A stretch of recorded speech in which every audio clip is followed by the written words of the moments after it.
Dalawang market vendors sa lungsod ng Dagupan isinailalim sa swab test matapos maging reactive sa random rapid test. Nakatutok live si King Guevara. King? CJ, dalawa doon sa mga market vendor na sumailalim sa random rapid test dito sa palengke ng siyudad ng Dagupan, reactive ang kanilang naging resulta.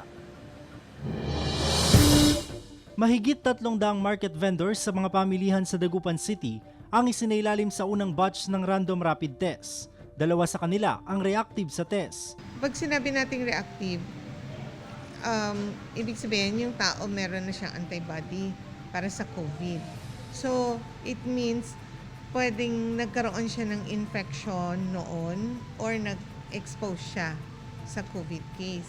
Agad isinailalim sa swab test sa Region 1 Medical Center ang dalawang pasyente. Asymptomatic o walang sintomas ng sakit ang dalawa. Asan ang possibility na na-expose sila? Siyempre, tendera sila eh. So, hindi mo rin masasabi yung mga nakakasalamuhan nila dyan. Please wear your face mask. Maraming thanks po ang social distancing dyan. Maraming salamat po.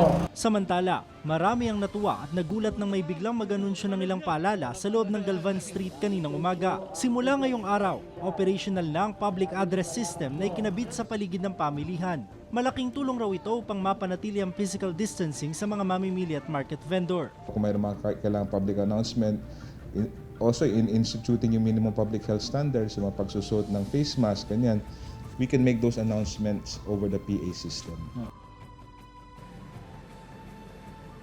CJ, muling magsasailalim sa random rapid test ang ilang mga market vendor dito sa siyudad ng Dagupan. Kabilang rito yung mga stall owner. CJ, samantala doon naman sa mga inilagay na PA system dito sa may Galvan Street, gagamitin na rin ito ngayong Lunes upang magsagawa ng flag ceremony sa mga nagtitinda at mga mamimili. CJ. Maraming salamat, King Guevara.